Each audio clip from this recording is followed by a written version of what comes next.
morning, good morning, good morning. Welcome again to News My Fiancé with Morgan Jones and DJ Ambush. This morning, I am solo. I am flying solo this morning. If there's any of our fiancés out there that deal with migraines, that are affected by barometric pressure, you too. I wish you a better morning than what you're having right now. That's a lot of what MJ is dealing with right now this morning. And it was rough. It was rough on Our Lady. So rough. Dressed, almost made it to the door. And you know how it is, man. The barometric pressure sets it off. But then it can be so many different things, sounds, light, touch, so many different things that just continue to just ring those bells for you all out there suffering with migraines. So definitely my heart goes out to you guys. MJ says she loves you. She's sad she couldn't come in and do the show this morning. But, she'll be here on YouTube Monday night. We'll be back at it. So shout out to MJ and everyone dealing with migraines in the Pacific Northwest right now due to weather. Shout out to Dibs too. Thanks for checking in. There's a little break in the radio broadcast this morning. Dibs was on it. So shout out to you, Dibs. Thank you for that. Thank you. But again, welcome to News of My Fiancé. Today, what we are covering in local news, records reveal labor leaders behind the scenes played a role in Portland Council leadership fight. So it's a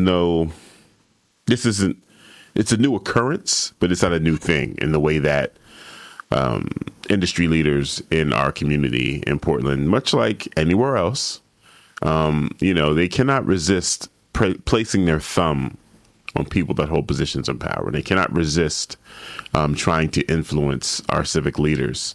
So it's just another case of that. I believe last time it was Dan Ryan. This time it's Loretta Smith. So that's in local news. In national news, if you haven't heard, there's been a Watchdog report scrutinizing the Pentagon's $93 billion spending. It's incredible. It's absolutely incredible. We are talking about people, a government that doesn't have money for any of the things that we actually need. And when you hear the list of the things that they spent money on, it is infuriating completely.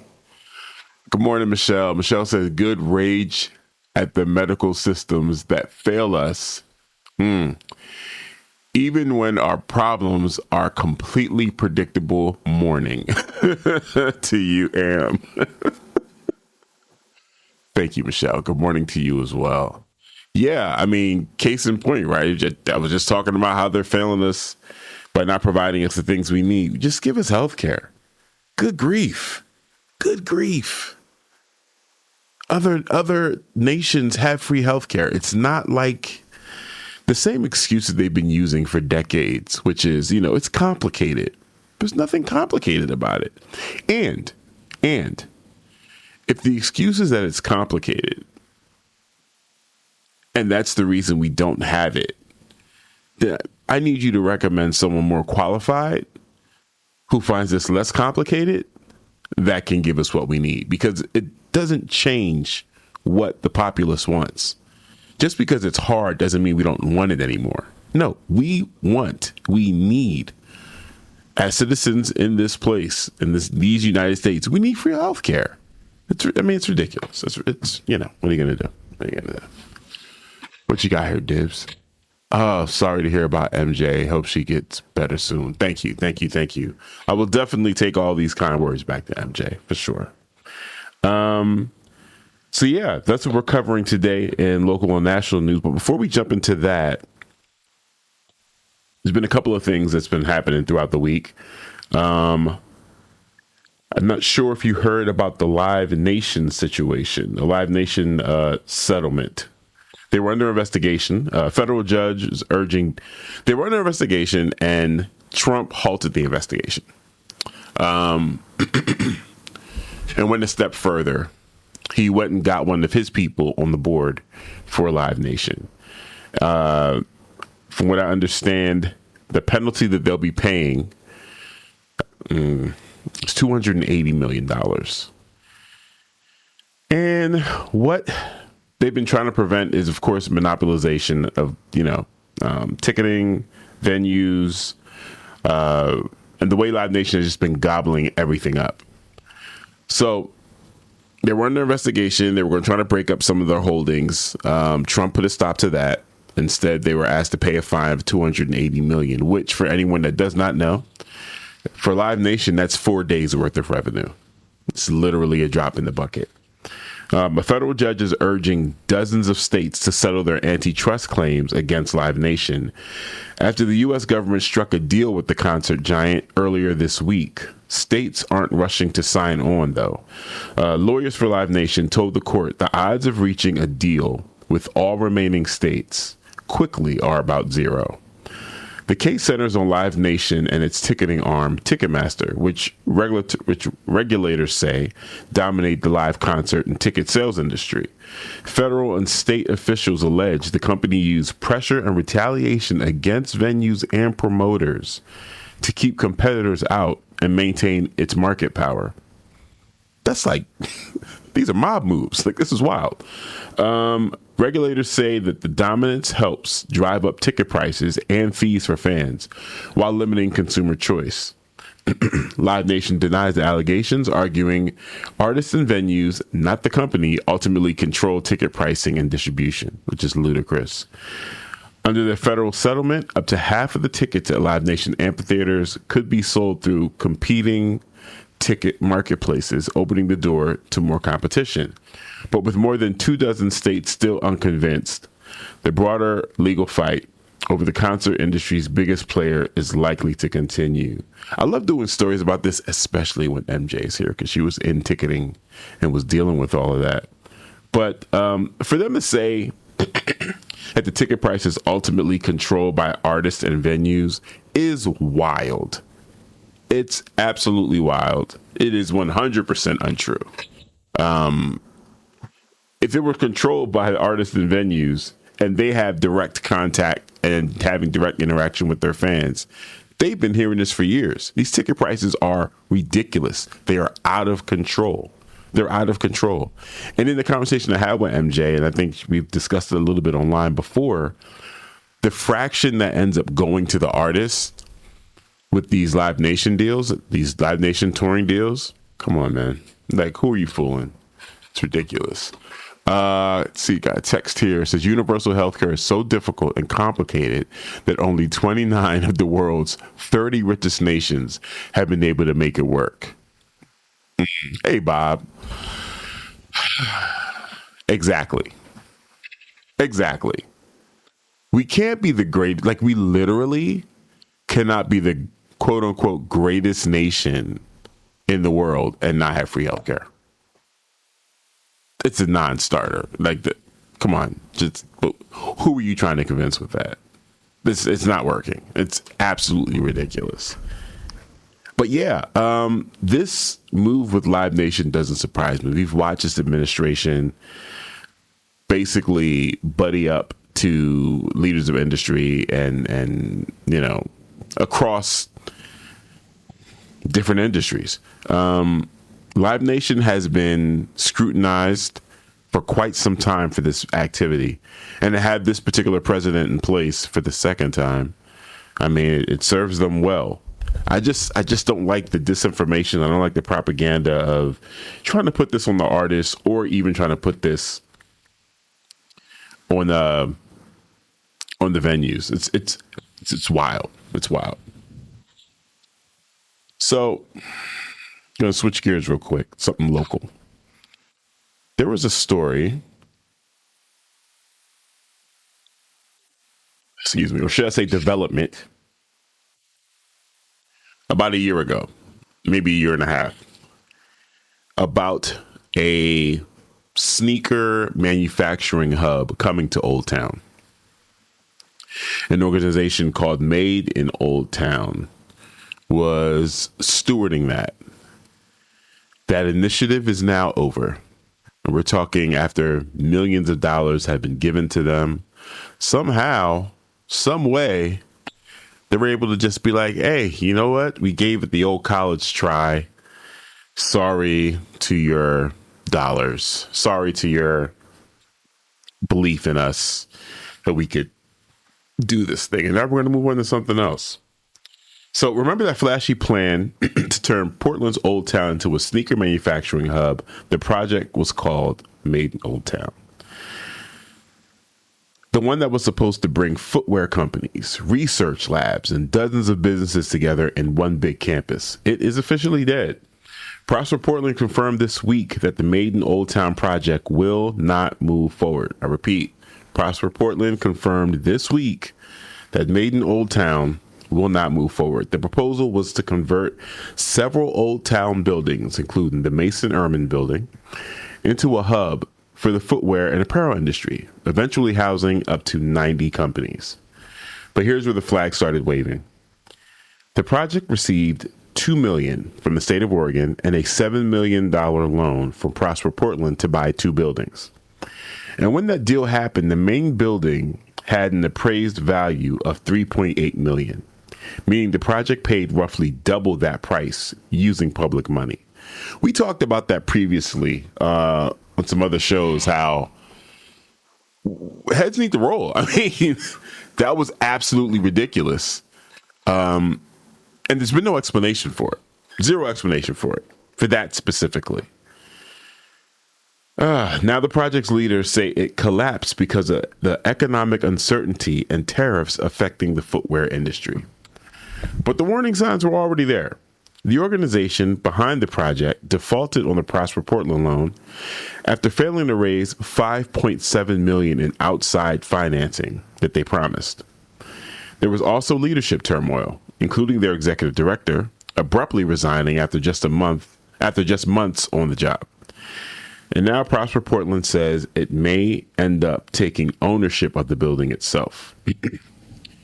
So taxpayers help finance a development project that promised jobs, innovation, and revitalization. And what the city may end up with is just another building that we used to own. So if you're new to Portland, you might hear the name Prosper Portland and think, oh, that sounds nice. Prosperity, economic development, good things for the city. But longtime Portlanders know that Prosper Portland used to have a different name. It used to be called the Portland Development Commission. And if you grew up in Northeast Portland, like Morgan did, especially around Albina, you know exactly what that agency was famous for: urban renewal. And in Black Portland, folks had another name for urban renewal: Negro removal. Because those projects in the 60s and 70s, the hospital expansions, the freeway construction, the redevelopment zones, they placed thousands of Black families who had already been pushed into that part of the city in the first place because of redlining. Whole neighborhoods got wiped out in the name of development. So fast forward to 2017, the Portland Development Commission rebranded itself as Prosper Portland. New name, new logo, lots of talk about equity and inclusion, inclusive economic development. But here's the thing. The basic model didn't really change. They still control huge pools of public money through urban renewal districts, which means that when property values go up in those areas, that extra tax revenue doesn't go to the schools or the general fund. It goes to development deals. And sometimes those deals work, but sometimes they look a lot like we're seeing with the sneaker project. Millions of public dollars flowing into real estate purchases, big promises about jobs and innovation. And then when the project falls apart, the city ends up holding the property. And if you've been in Portland long enough, this starts to feel like a pattern. Urban renewal displaced Black Portlanders from Albina. Public subsidies helped turn the Pearl District into luxury condos. Tens of millions have gone into redevelopment plans in places like Gateway and still haven't delivered the transformation people were promised. And now we've got another project in Old Town that burned through public money and collapsed before it even got off the ground. So when people hear about Prosper Portland writing big checks for projects like this, the skepticism isn't coming out of nowhere. It's coming from decades of watching public money reshape this city, and not always for the people who were already here. Shout out to MJ. That was amazing writing, especially from a perspective of someone who has been in Portland and grown up in Portland their whole life. When I arrived here in 2016, my idea of what Prosper Portland was based on the revamping. And, you know, we had some really good relationships working with some folk over there. We got some really, really amazing things done at my time with the numbers. So, yeah, I had nothing but amazing things to say about Prosper Portland, not knowing their history. So to have that perspective, I think, was really, really amazing. And it's helpful. It's helpful in analyzing their effect on the community today. But yeah, Made in Old Town. I went and watched, as we were preparing to do this story this morning, I went and watched some of the coverage from a year ago when the big announcement was made that they were going to be creating a sneaker manufacturing hub in downtown Portland. And I know what you're thinking. You're like, we have all these sneaker, footwear, and apparel companies here in Portland already. In areas surrounding Portland, Beaverton, we got tons of companies here, right? Nike, Adidas, Hoka. There's a bunch of companies there. Under Armour.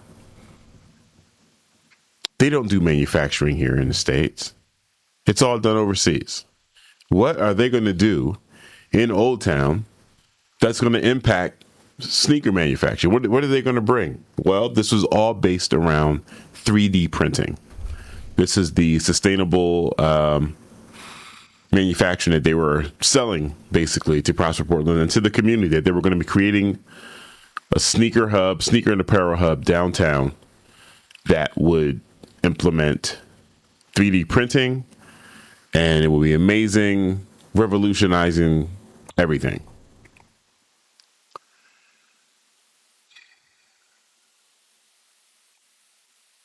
I don't know who actually got sold on this, but I don't know. It wouldn't have worked on me. I'm sorry. It would not have worked on me. If I was sitting at the table, hearing this pitch, seeing this pitch deck, it wouldn't have worked. There's no way. Okay, first off, and I am not a brand whore per se, but I've been wearing certain brands, especially on my feet. As a DJ, you wear what works, right? You definitely wear what's going to take care of your feet, and you've grown relationships with different manufacturers, different styles of shoe, different styles of shoes. I'm not chancing my feet on what sounds like, I don't know. It doesn't sound legit to me. I'm not chancing my feet and my health, my ability to stand for 3 or 4 hours while DJing.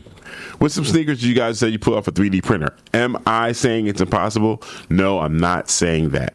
What I'm saying is, where was the conversation about selling this thing? Like, you sold the concept to the state. You sold the concept to the city via Prosper Portland, but where were the people involved in this conversation? Who said this is even what we want to do with these buildings downtown? They received, just from what I mentioned in this story, that's about $9 million, right? The idea was they were going to purchase, I believe, 10 buildings downtown, 8 to 10 buildings downtown for this. Who said this is what we want? Who said this is what we want our public funds to be spent on? And we know as a result of this investment, they were going to be pushing out members of our community, of our houseless community that exists downtown. There was absolutely no way there was going to be coexistence. And I know that for a fact because one of the people on board for this has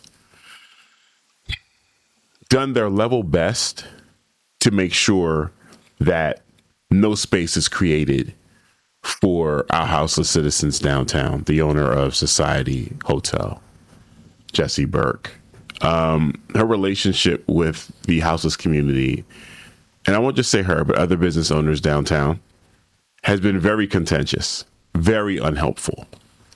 So this, of course, was just another project that they could implement with city backing to do a sweep and clean the area up, revitalize downtown. Oh, the term you're looking for, he's got a text. The term you're looking for is vaporware. Oh, okay. Is that that's a sneaker tech? I might need some more information from you on that. Thank you for that text, though. But nothing about this sounded right ever to me, ever. There were some other community-based organization leaders that I was in partnership with that were early in getting the information out on Made in Old Town. When they were initially establishing this project and moving forward with it, they were talking to some community stakeholders, and some of the people that were in those early meetings that I have relationships with, they felt like, okay, there's a lot of great energy here, but, didn't really understand what exactly they were trying to pull off. And I think to this day, we may have a better understanding in the way that they just shut down shop after spending God knows whose money on what. Well, we know it's our money, but spending it on God knows what. But this has been going on for a while, and it's been a downward trend of them honoring their commitments. I would say most recently, another community partner, nonprofit leader that I have a relationship with, was in the process of partnering with Made in Old Town for an event for Black History Month. That's what it was. It was Black History Month. And I remember saying to them, hey, I've been asking around about Made in Old Town. I don't think you want to partner with them. I feel as though you might want to take a step back, reassess, because there's a lot of negative energy in the press. I heard there's investigations going on. This is before these reports came out. I said, you might want to take a step back. And I'm glad that they did. I'm very happy that they did, because we don't need to be associated with anything like this. Not even close. Not even remotely close. It does really upset me. In some ways, I'm happy that the project has shut down, for sure. There's no way to recover this money. So it does upset me that it happened in the first place, that they were given the ability to run this, for lack of a better word, scam on us. I'm just tired of the lack of accountability, as we all are. I'm just tired of it. The leadership at Prosper Portland has changed, definitely. And I think this project ending may be part of that to a great degree. Maybe there's a changing of the guard to make sure our funds aren't being wasted. But time and time again, we're just not seeing accountability for the ways that we're being harmed.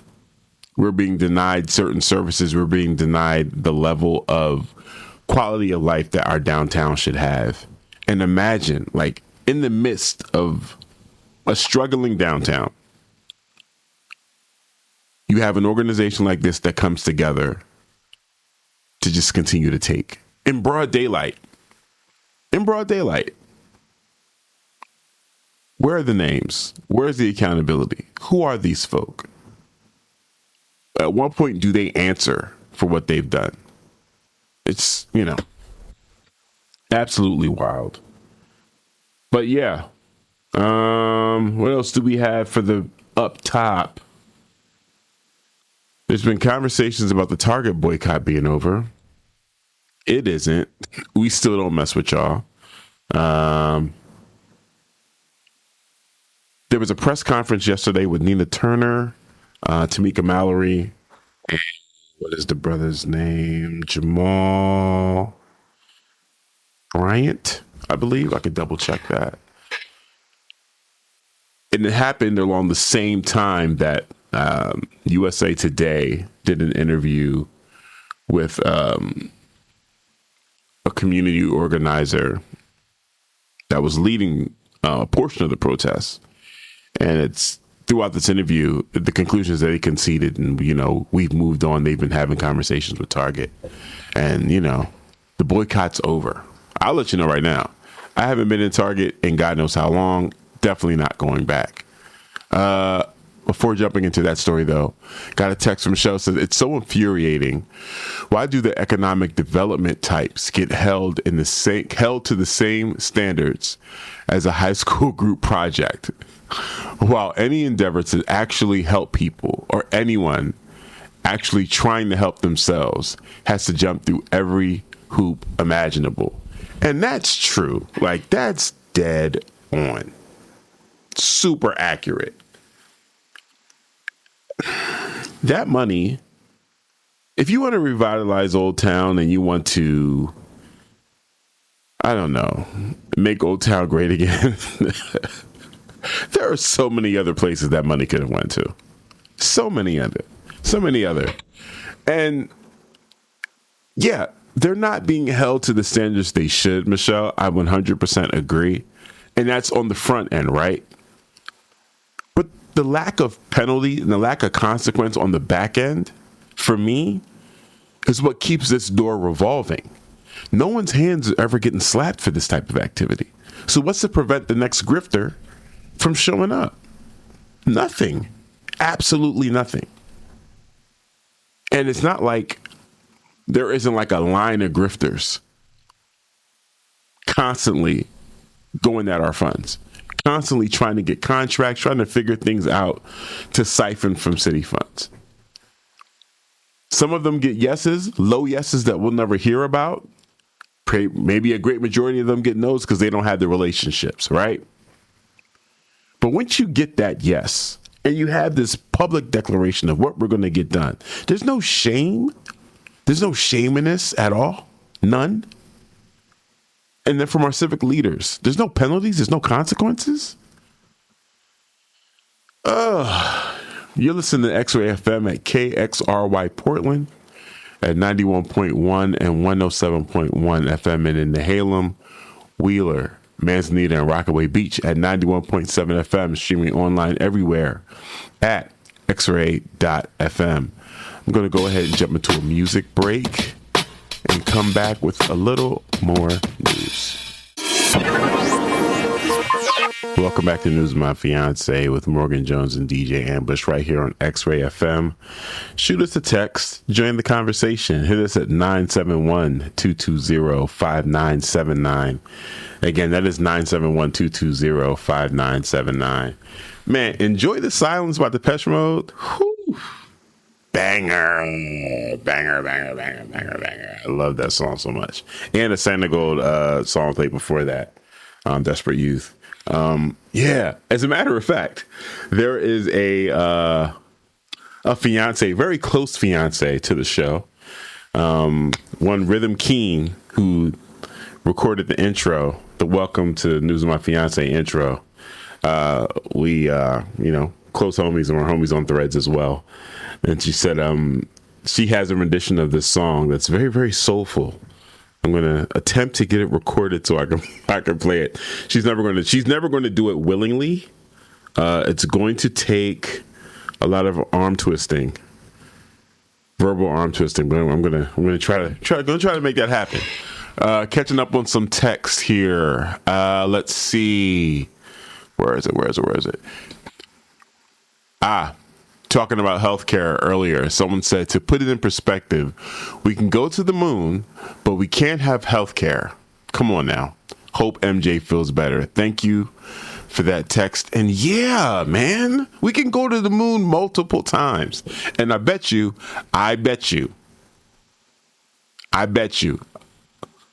whoever is in that first wave of people that are colonizing the moon, you think they're going to have free healthcare? What's the over and under on the moon inhabitants having free healthcare before we get it down here in the US? My goodness. Billy Joe, hey Ambush, good conversation on your take on local issues. Hope to visit with Morgan and you at the 20th anniversary of X-Ray. Not riding my bike today, but still going to my activities. Have a better day, MJ. MJ, come on, man. You're getting the love. You're getting the love. Unfortunately, I missed a text from MJ a little bit earlier when we were talking about Made in Old Town. She said, is this the waste, fraud, and abuse they were talking about? I believe so. I believe that's a very, very good example of waste, fraud, and abuse. She also said, though these aren't migraine-friendly songs or topics, played softly, both your voice and music are soothing. P.S. Hi, fiancés. I miss y'all. Oh, I'm glad it's soothing. I'm really glad it's soothing. And now you know that rhythm is the catalyst for why you just heard Enjoy the Silence. All right. Okay. I think we're all caught up on text. We should be. We're going to jump into... let's jump into the national story. Let's jump into the national story first. So I mentioned, again, waste, fraud, and abuse. It's the theme for 2/3 of the show today. Watchdog report scrutinizes Pentagon's $93 billion year-end spending surge. A government watchdog report is drawing scrutiny to a massive year-end spending surge by the United States Department of Defense, which obligated $93.4 billion in grants and contracts last month. Nearly half of the total was spent during the final 5 business days of the fiscal year. I'm going to repeat that again. Nearly half of that total, nearly half of $93.4 billion was spent during the final 5 business days of the fiscal year. A pattern critics reflects a long-standing use it or lose it budgeting practice that encourages agencies to exhaust funds before Congress reduces future allocations. Procurement records reviewed by the Watchdog Group opened the books show a wide array of purchases during the September spending rush. The items included seafood and steak purchases such as lobster tail, ribeye, and Alaskan king crab, along with 272 separate donut orders. The department also purchased technology products, furniture, and even musical instruments, including a grand piano and other high-end equipment. Some expenditures attracted particular attention from lawmakers. According to the Watchdog report, the Pentagon spent more than $225 million on furniture in September alone, the highest amount recorded since 2014. The spending also included $12,000 on fruit basket stands and more than $60,000 worth of premium office chairs. Other purchases included a $98,000 Steinway & Sons grand piano, a $26,000 violin, and a $21,000 handcrafted Japanese flute as part of roughly $1.8 million spent on instruments.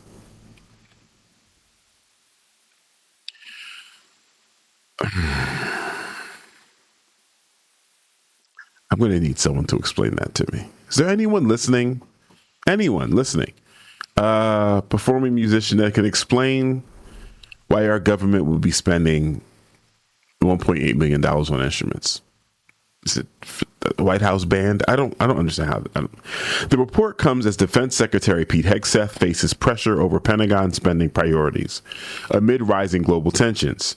Analysts note that the department is also facing growing operational costs tied to military operations abroad, including the Trump administration's ongoing conflict with Iran. The Center for Strategic and International Studies estimates the first 100 hours of the campaign, known as Operation Epic Fury, cost taxpayers about $900 million per day. That's us, you guys. We're taxpayers. Watchdog officials say the end of the year surge highlights systemic problems with federal procurement rules. John Hart, CEO of Open the Books, called the $93.4 billion spending spike unacceptable, arguing that the Pentagon should focus resources on defense readiness rather than luxury purchases.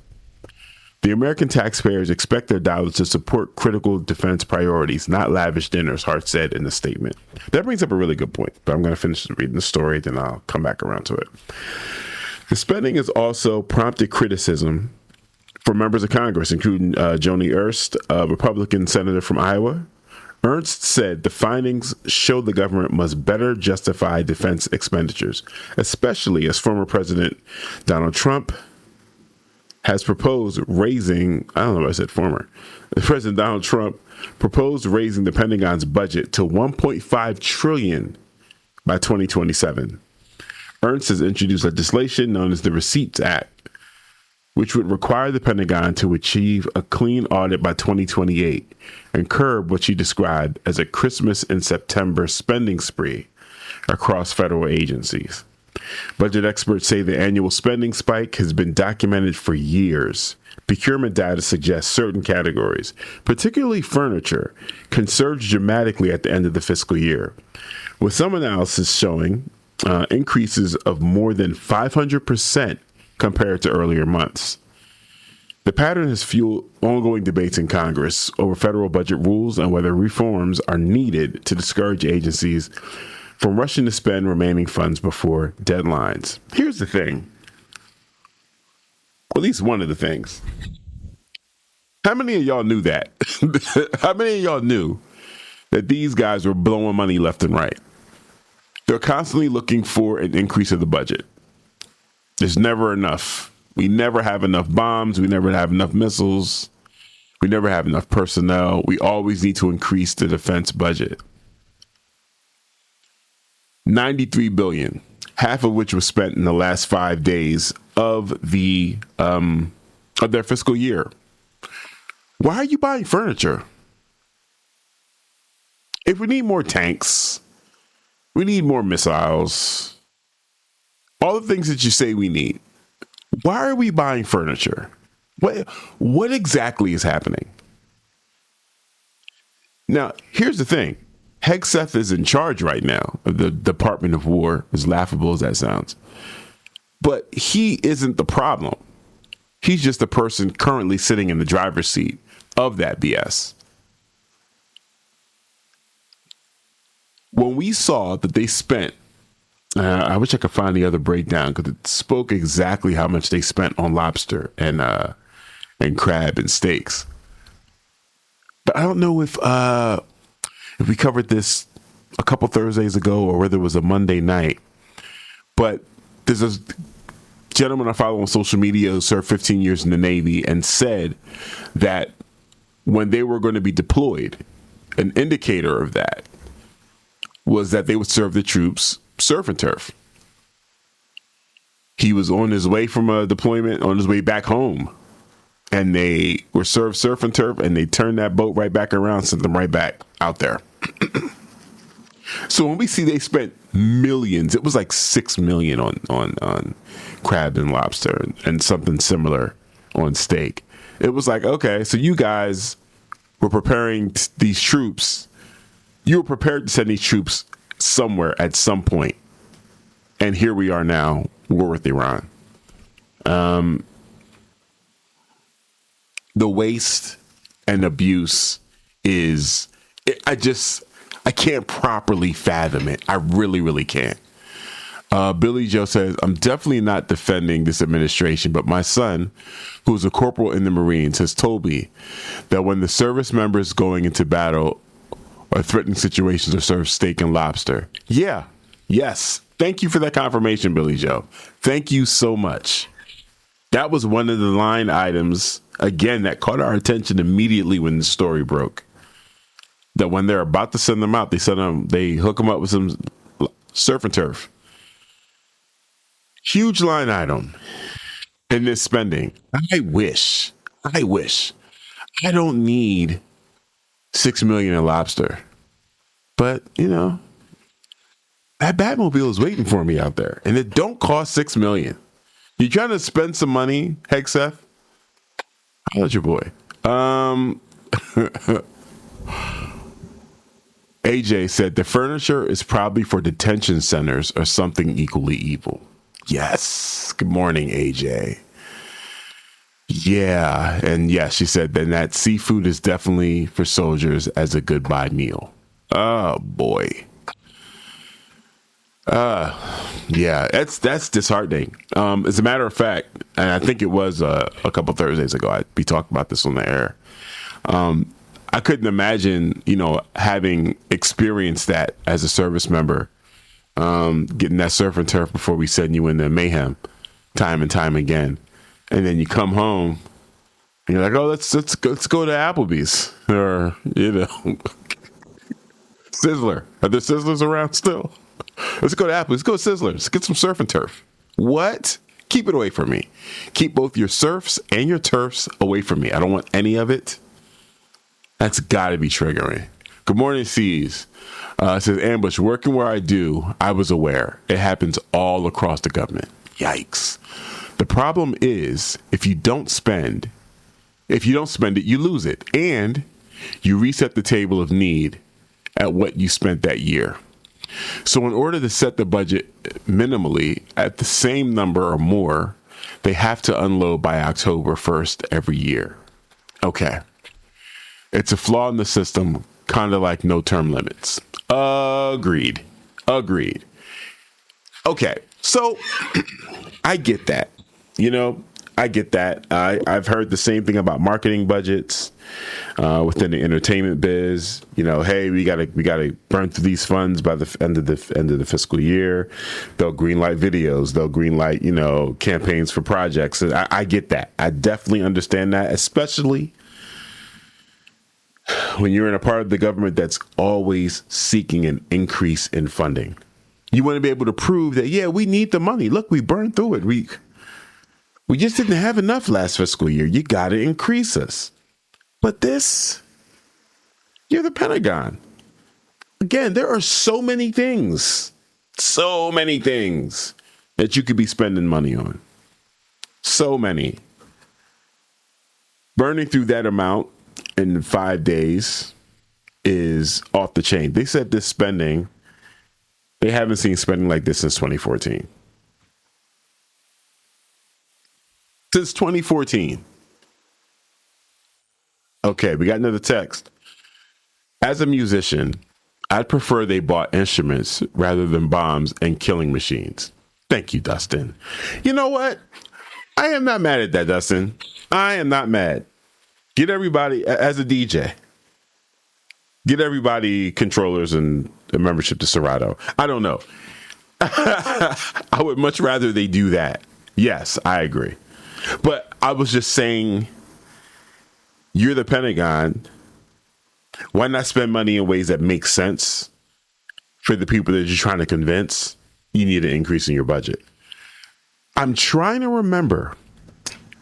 I believe it was during the Biden administration where there was an audit that may have started before Biden's administration, but there was an audit that took place on the Pentagon.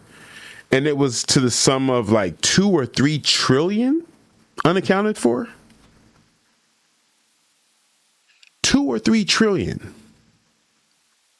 That is a whole lot of money. That's a whole lot of money. And it's like we were saying earlier, like I was saying earlier in the show. And then it just was, hey, unaccounted for. Man, let's try to let that happen again. And we just moved on.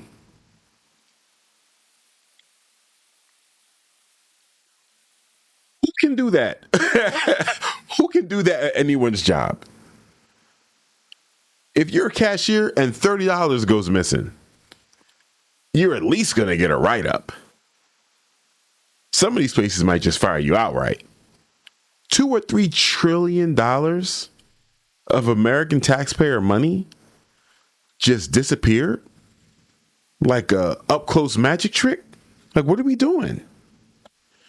Again, the accountability. Where is it? I can't find it. It is gone.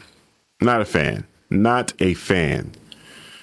Oh, man. Thank you for all the texts you are. Listen, again, you know how difficult it can be on these solo shows. So to have you guys as I have a list of fiancés as my co-hosts today. Love it. Absolutely love it. Thank you so much. Let me see. I think we're caught up there. But yeah, this is tough for me. This is tough for me. It adds to Dustin's point. It adds to the despair that we are at war right now, and that we are funding a genocide. It adds to the despair that while that's happening, simultaneously back here at home, we are just wasting money. Wasting money.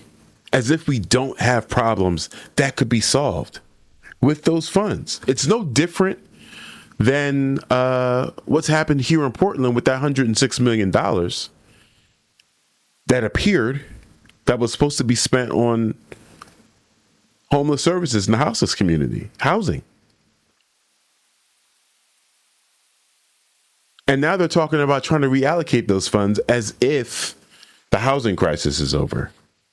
And that money is earmarked for that initiative specifically. No different than the money that the Pentagon had. It's not like they had to spend the money on something other than armaments or what they normally convince us they need more of. This is just the Pentagon's budget. They could have spent this on consultants. They could have spent this on anything. But that's what we got. That's what we got. All right. Gonna jump into another music break and then come back with our local story. Thank you guys again. Thank you so much for tuning in. And let's see what we're going to throw on. We're going to throw on. Yeah. All right. Yeah, this works. Catch you after this music break.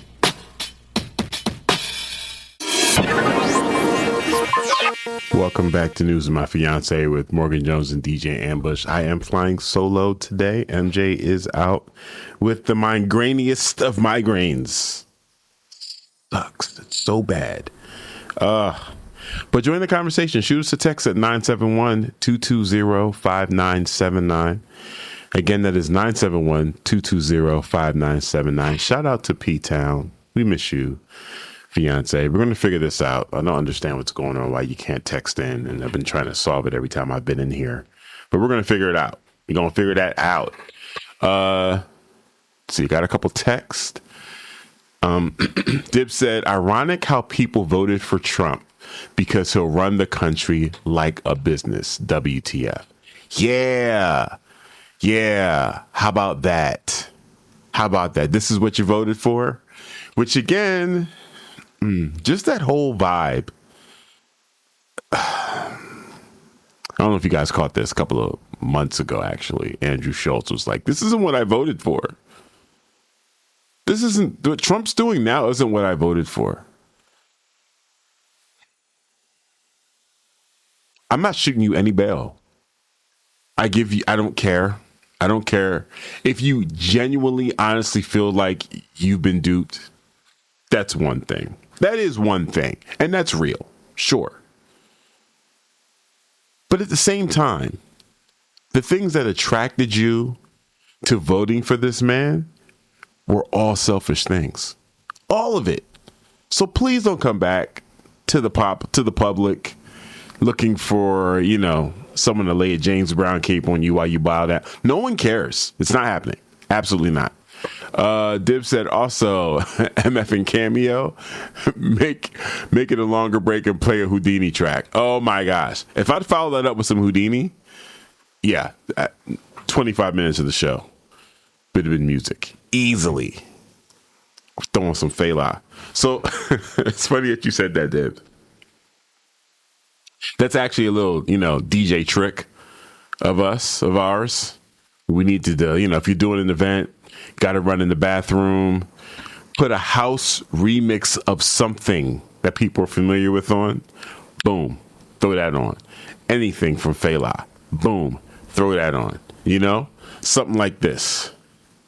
Strange from Cameo. It's a 7-minute song. And I'm going to tell you the truth, guys. I didn't realize it was a 7-minute version when I started it. I probably would have played 2 songs and ended up taking them 7 minutes of the show anyway. But, it was good. We went down memory lane. It was great. It was absolutely great. But yeah, that's a little DJ trick. It's a little DJ trick. Shout out to all the DJs that I've been interacting with, and some of the DJs that some of the DJ discussions that have been happening on Threads. I am in no way wanting to give Meta a shout out, but the algorithm curation on Threads has been top tier. And you know what? It's set on my activity, so I'm shutting myself out. You know, I curated this, my experience, thanking me. So anyways, there's been a lot of discussions online, DJ-related discussions online, one of which was about requests. And shout out to the homie Carmen. But someone had asked, what is it with DJs? Why don't they take requests? And I'm sure you can imagine there's a myriad of reasons, right? This person is requesting a song that they want to dance to while the rest of the club is already dancing. The DJ's doing their job and everything is right. The atmosphere, there's already a party going on. So it's kind of wild for you to come up and say, hey, let me cut through all these people that are having a great time on a dance floor, make my way to the DJ booth and be like, hey, you know that one song? Could you play that? And I'm not lying to you. This is how it happened, you guys. What song are you talking about? I can't remember the artist. Okay. But it goes like, are you serious? Are you serious? Are you actually having a serious moment with me? You want me to listen to you sing a very poor rendition of whatever song you can't remember the name of, while also on my job with headphones on, listening to what I'm going to play next and paying attention to the crowd. That's what you want to happen? I'd like to blame it on the alcohol. Another great song. But these are people, this happens a lot sober. I had someone come up to me at White Owl last Friday. Shout out to DJ 8 Flat, an amazing DJ. He pulls me in for gigs at White Owl. I had someone come to me, and I don't know, guys, if you can't, for whatever reason, heed, my I don't say a warning, but heed my advice as a DJ that's been DJing for over 30 years.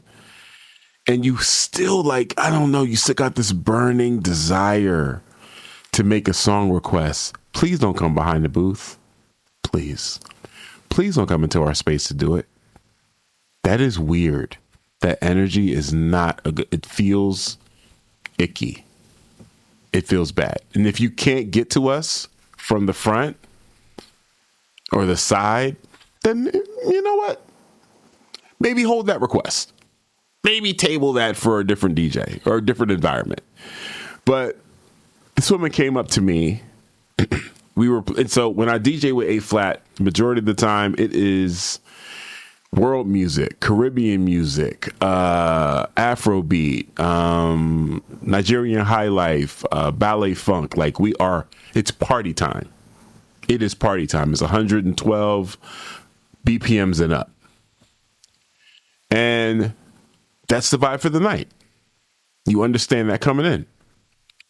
This woman comes behind the DJ booth. So already I'm like, okay, all right. You feel as though you have the right to my space. What exactly can I help you with? And she said, can I make a request? I said, well, it's an international theme tonight. We're playing music like this all night. And she said, okay, well, I was just looking for something for us to twerk to.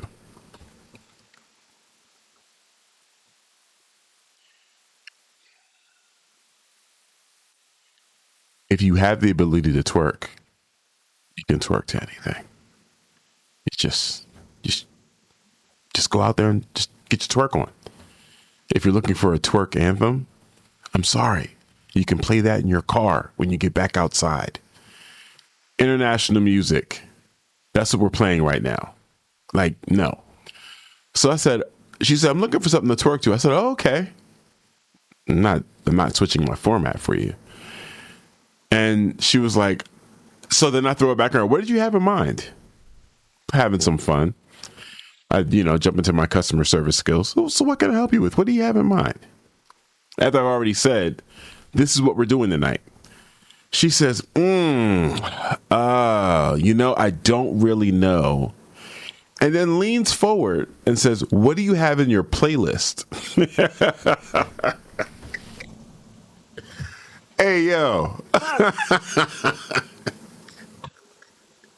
If you don't get away from me right now, if you don't get away from my laptop immediately, go away. What do I have in my playlist? So going back to the post on Threads, it said, why don't DJs take requests? Let me explain something to you.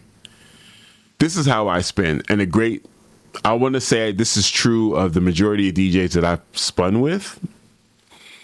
You're at the club, you walk in, you hear music playing, you hear a particular song playing, right? You hear a song playing. So we're going to say that's song number one that you're engaging with. What's going on in the DJ's headphones is song number two, which is the song you're going to hear next.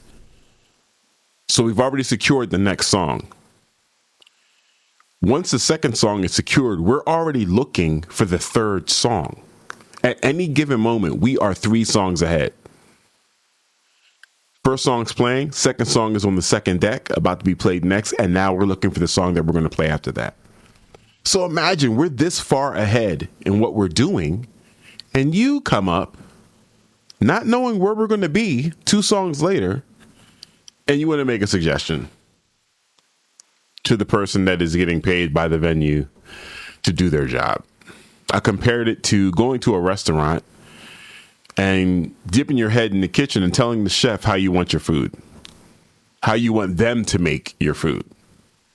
Could you add a little of this to the menu? I haven't seen this on the menu, but if you could add this and also make it this way, that'd be great. Yeah. Wild business. But thank you so much for that, Dibs. Yeah. Okay. Let's get to local news.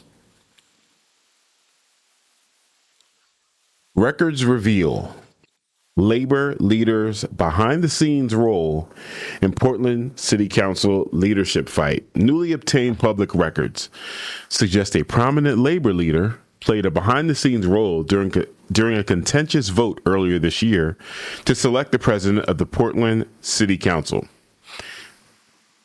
Messages reviewed by the Portland Mercury show that Laurie Wimmer, Executive Secretary Treasurer of the Northwest Oregon Labor Union, advised allies on strategies that could have allowed then Council President Alana Purdy-Guiney to retain the position after a deadlocked vote. During the January vote, Councilor Loretta Smith proposed using council office funds to seek a court ruling on whether the mayor could break a tie in the council president election. The proposal would have challenged a legal interpretation from City Attorney Robert Taylor, who wrote in the 2025 memo that the mayor cannot cast a tie-breaking vote because the mayor is not a member of the council. Smith said at the time that a declaratory judgment from a judge could clarify the city charter and prevent repeated stalemates. Records indicate that the legal strategy was discussed privately before the vote in a text message sent the morning of January 14th. Wimmer told Guinea that morning that Misha Isaac believed the charter allowed the mayor to break ties on council matters, and that Taylor's interpretation may have been incorrect. According to the message, Isaac outlined 2 potential paths: reversing language in city code or seeking a court declaration. Wimmer suggested that pursuing the latter option could delay the vote and allow Purdy-Guiney to keep the position for a whole nother year. Despite those discussions, the council ultimately elected Jamie Dunphy, friend of the show, as council president later that day.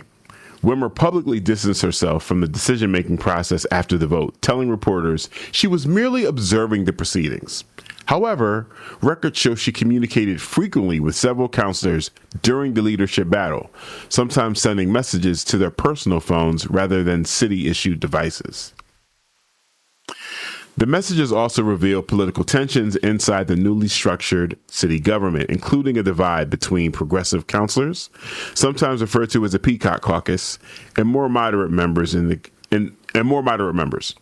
In exchanges with councilors such as Steve Novick, Eric Zimmerman, Wimmer discussed strategies and expressed frustrations over claims that race influenced the leadership fight. In other messages, she encouraged officials to distinguish between legitimate policy disagreements and accusations of race-based opposition. Wimmer has long been seen as a prominent figure in Oregon politics, previously working more than 2 decades as a lobbyist for the Oregon Education Association and helping advance the 2019 Student Success Act. She was elected in 2023 to lead the Northwest Oregon Labor Union, which is affiliated with the AFL-CIO. She also recently joined a city financial work group focused on budget stabilization, alongside officials including Councilors Mitch Green and Eric Zimmerman. The communications raised broader questions about transparency and influence under Portland's new government system. City lobbying rules require individuals who spend significant time attempting to influence public officials to register and report their activity. But Wimmer's lobbyist registration expired the start of 2026 and had not been renewed at the time of publication. The records reviewed also show that some council discussions occurred on private devices, which under Oregon law remain under the control of the elected officials who decide what communication to disclose in public record requests. Yay! Yay! Same old, same old. Yay, lobbyists playing with our civic leaders. This is so awesome. Okay, so now that it's out, right? Like I mentioned earlier, we went through this with some developers and real estate and development folks trying to influence Dan Ryan. And let me rephrase that. They've significantly influenced Dan Ryan. Dan Ryan is compromised. Let's just keep it a bean. Dan Ryan's compromised. The texts that are taking place during these city council meetings are wild. And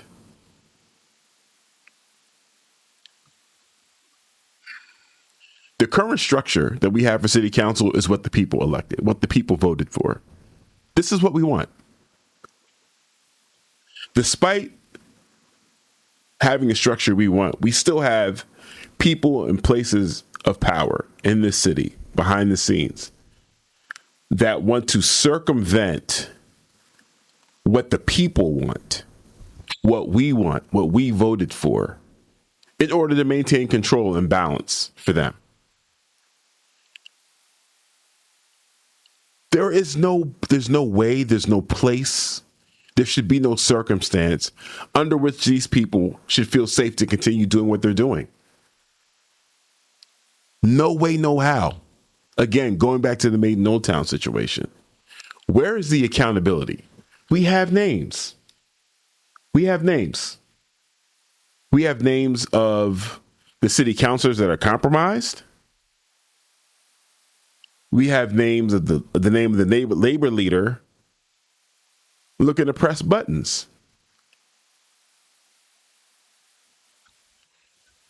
How on earth are we supposed to have any trust, any faith in what's happening at City Hall if things like this just keep going on? This has been a rough year so far. This has been a really rough year. Looking at city council.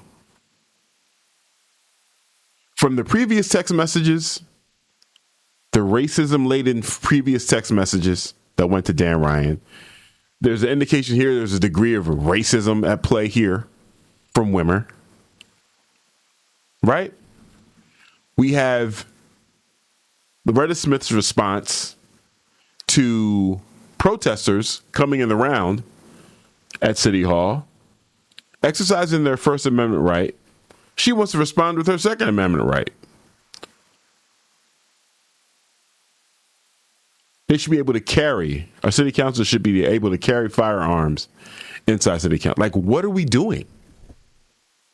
And then, icing on the cake, 106 million housing dollars. What I would love to see from other city councilors that aren't involved in this type of tawdry behavior, push for accountability. Because when you don't, you all start to look the same.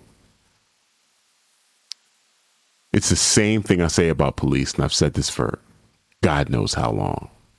Something horrific happens at the hands of police in Utah. The police here in Portland will say, hey, we're not Utah. But you also won't speak on what happened in Utah.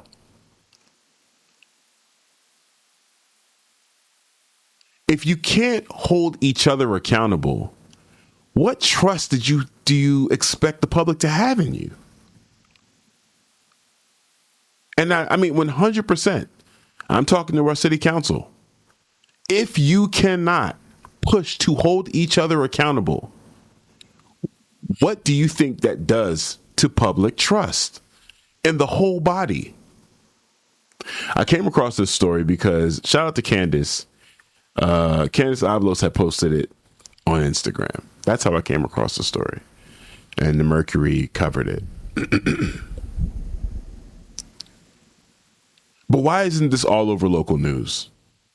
Why aren't we having more conversations about these institutions, these organizations, these people operating behind the scenes that are constantly trying to impose their will on our public officials and very directly impacting us?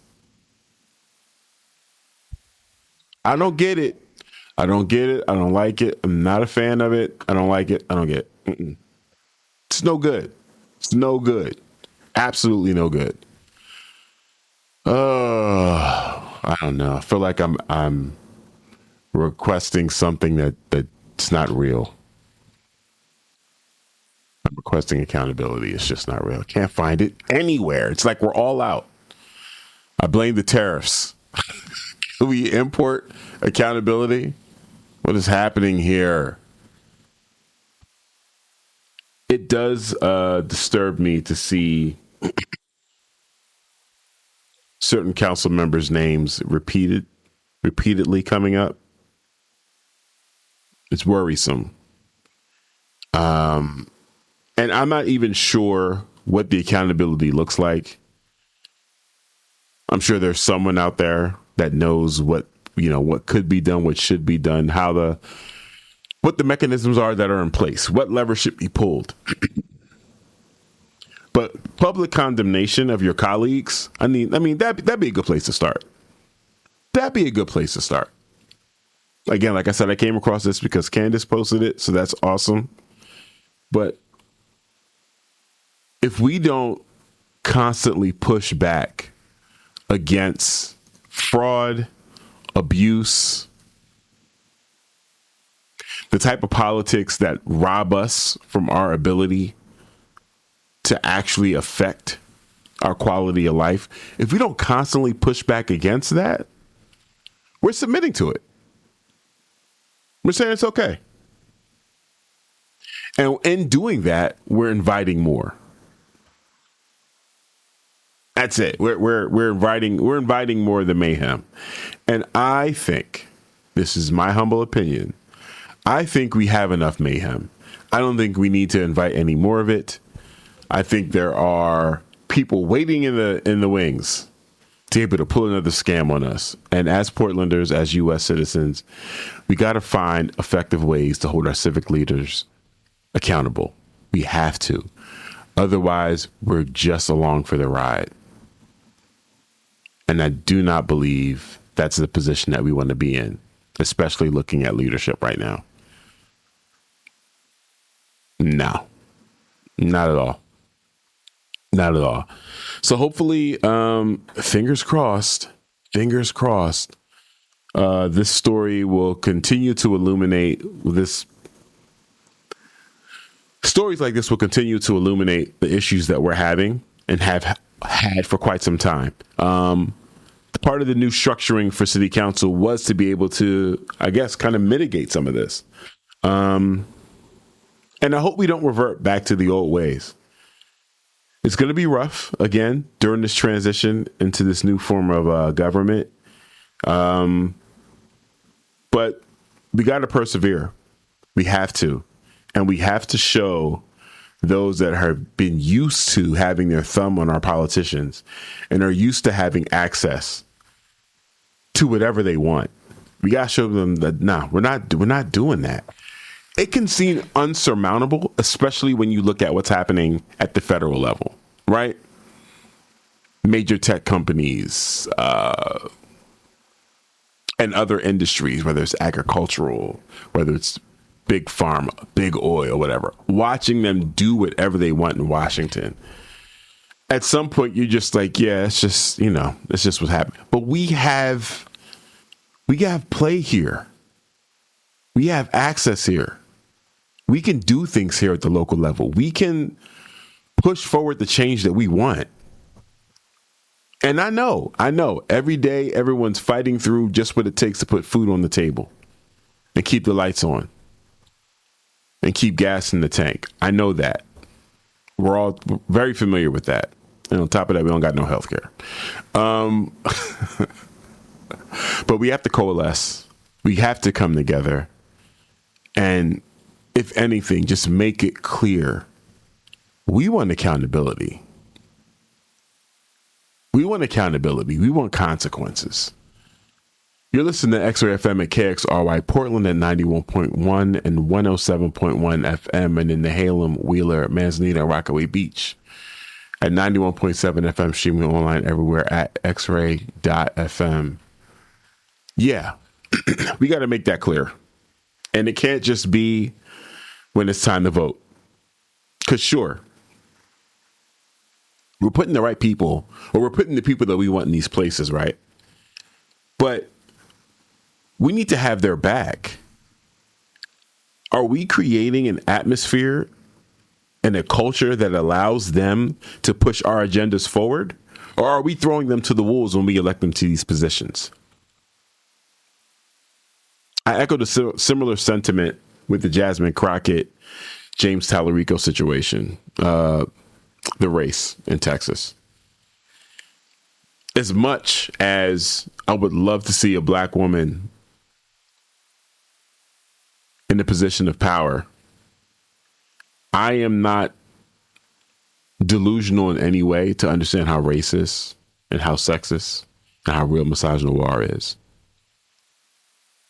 What are we doing to change that?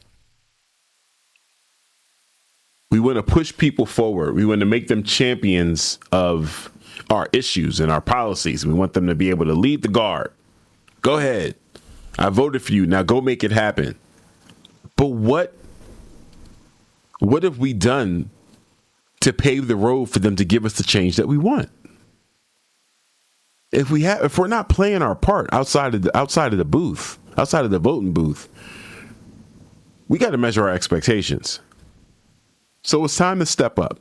It's time to step up, you guys. It's time to, especially again on the local level, we got to have more conversations. When things like this happen, it's great to be able to commiserate on the air and, on text messages and also in on